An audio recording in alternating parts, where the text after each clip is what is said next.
तो दोस्तों आप सभी का स्वागत है बीके कॉम्पिटिटिव क्लासेस में। दोस्तों हम लोग सिंपल इंटरेस्ट के महत्वपूर्ण प्रश्न पढ़ेंगे, तो आप लोग वीडियो को अंत तक बने रहिए। चलिए, आज का प्रश्न बहुत इंपॉर्टेंट प्रश्न है जो बार बार एग्जाम में पूछा गया है। एनटीपीसी में पूछा गया प्रश्न होंगे, जो भी प्रश्न होंगे आज का क्लास में एनटीपीसी में पूछा गया प्रश्न है, तो आप लोग वीडियो को अंत तक बने रहिए। चलिए, आज का पहला प्रश्न देखते हैं। किसी धन का सरल ब्याज उस धन का 81/100 गुना है यदि समय तथा दर संख्यात्मक मान समान हो तो दर क्या होगी। आपसे रेट पूछा है, रेट कितना होगा। देखिए, किसी धन का सरल ब्याज उस धन का 81/100 81/100 उस धन का सरल ब्याज धन का लिख रहा है, धन का, तो धन का मान धन कितना 100 तो ब्याज कितना 81। यहाँ मूलधन कितना है 100, नीचे वाला मूलधन को डिनोट करता है, तो ब्याज कितना निकल गया। जब मूलधन 100 है तो ब्याज 81 निकल के आ गया। अब आपसे रेट पूछ रहा है और टाइम, दोनों क्या है, रेट और टाइम एक्स मानते हैं बराबर है, दोनों का बराबर है। यहाँ समय तथा दर संख्यात्मक मान बराबर है, यानी बराबर का मतलब समान का मतलब बराबर है। तो अब यहाँ से हमको क्या निकालना है, सरल ब्याज का मूल्य यानी रेट निकालना है।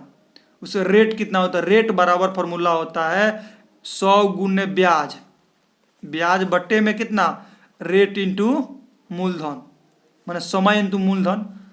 तो हम समय कितना माने हैं, एक्स माने हैं, तो 100 गुने कितना, ब्याज कितना 81 आया, बट्टे में कितना एक्स, पी का मान कितना 100। 100 से 100 कैंसिल, 100 से 100 कैंसिल हो गया, क्या हो गया 100 से 100 कैंसिल हो गया। अब यहां से हम लोग क्या करेंगे, 100 कैंसिल हो गया। देखिए, रेट इंटू टाइम, ब्याज बराबर रेट इंटू टाइम, यहां से हम डायरेक्ट रेट निकाल लेंगे, कितना होगा, इसको गुना करेंगे तो एक्स स्क्वायर हो जाएगा। तो एक्स स्क्वायर, देखिए यहाँ देखिए, ई भी एक्स है, समय भी एक्स है, तो एक्स स्क्वायर बराबर कितना हो जाएगा 81। जब यहाँ से एक्स का मान निकालेंगे तो 9, यानी रेट आपका आया, समय का दर का अपना रेट आप समान हो जाएगा। ऑप्शन ए आपका सही आंसर हो जाएगा। रेट और समय दोनों संख्यात्मक मान समान का मतलब बराबर है। जब एक समय होगा तो एक्स रेट भी होगा। मानते हैं 1 रुपया एक वर्ष समय लगा तो उतना ही रेट भी रहेगा। दोनों का संख्यात्मक मान का मतलब जब 1 रुपया रेट से दिया जाता है, 1 ही वर्ष के लिए दिया जाएगा, दोनों का बराबर होना। तो चलिए, आप लोग इस प्रश्न को समझ गए। किसी धन का सरल ब्याज उस धन का 8/25 गुना है यदि समय दर का आधा है। समय जो है दर का आधा है, तो समय क्या होगा। कह रहा है प्रश्न में, नीचे वाला मूलधन 25 रुपया मूलधन है, तो ब्याज कितना मिला है उसको 8 रुपया का। अब कह रहा है समय, यानी समय दर का आधा है, समय दर का आधा, जब दर का आधा होगा तो r/2 हो जाएगा।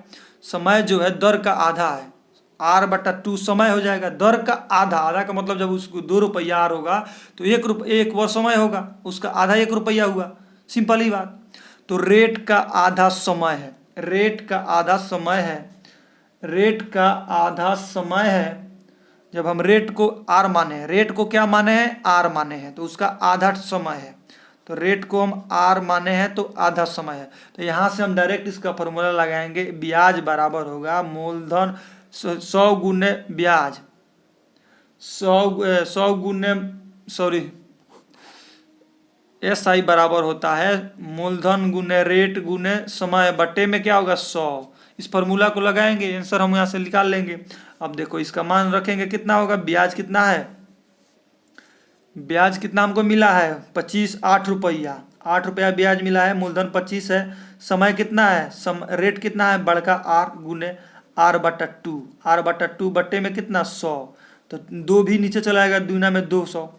ठीक है, अब यहाँ से देखो 25 चौके 100 और 4 दूना 8 28 64, तो आर स्क्वायर बराबर 64 हो जाएगा। तो आर का मान कितना हो जाएगा 8 का स्क्वायर हो जाएगा, 8% आपका 8 वर्ष समय होगा। आपका राइट आंसर ऑप्शन बी ए सही आंसर हो जाएगा। उम्मीद है कि आप सभी को आज का प्रश्न समझ में आ रहा है, तो हम लोग आगे बढ़े।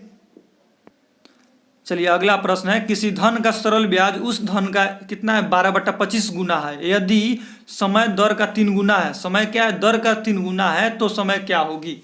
आपसे प्रश्न में पूछ दिया है कि समय कितना है, दर का 3। अगला प्रश्न है, कह रहा है किसी धन का सरल ब्याज उस धन का 12/25 गुना है, यदि समय दर का 3 गुना है तो समय क्या होगी। देखिए उस ब्याज उस धन का मतलब नीचे वाला, ब्याज ऊपर वाला।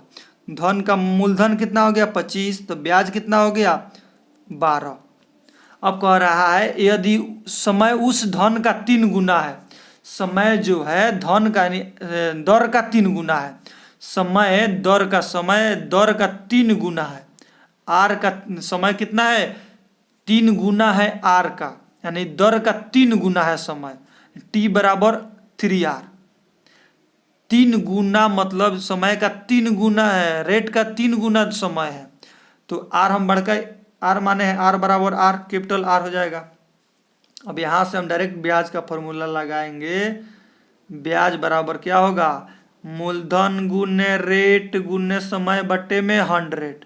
तो ब्याज कितना हुआ 12 रुपया का ब्याज मिला, मूलधन कितना है 25 रुपया का, रेट कितना है, रेट है कैपिटल आर, समय कितना है 3R, बटे में कितना 100।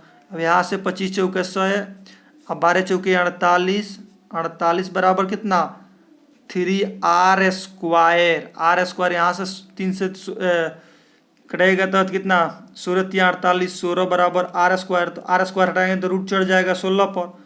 जब 16 पर रूट चढ़ेगा तो यहाँ से आर बराबर कितना हो जाएगा, आर बराबर रूट 16 का वर्गमूल कितना होगा 4, आर बराबर 4 बरस।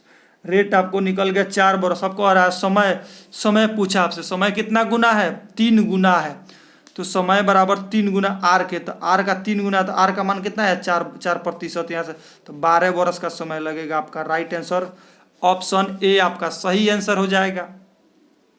थोड़ा सा आज हम लोग का वीडियो थोड़ा बहुत ही खराब रिकॉर्ड हो रहा है। चलिए अगला प्रश्न है, यदि सरल ब्याज की दर से किसी वर्ष में मूलधन तथा मिश्रधन का अनुपात 4:5 हो जाता है और अगले 3 वर्षों में यह 5:7 हो जाता है, तो बताओ सरल ब्याज की दर कितनी होगी। देखिए कह रहा है पहले, देखिए यदि सरल ब्याज की दर से किसी वर्ष में मूलधन तथा मिश्रधन का अनुपात, मूलधन का और मिश्रधन का अनुपात आपको 4:5 दिया है। अब कह रहा है अगले 3 वर्षों में कितना हो जा रहा है 5:7। ये बात बताइए, आपको हम ब्याज दिए, देखिए साधारण ब्याज का बात हो रहा है। आज हम आपको 100 रुपये देते हैं, तो 5 साल के बाद आपको मूलधन के रूप में हम 100 रुपये आपको दिए होंगे।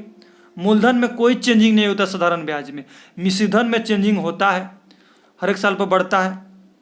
लेकिन मूलधन में, साधारण ब्याज में मूलधन का जितना मूलधन आज है 5 साल के बाद उतना ही होगा।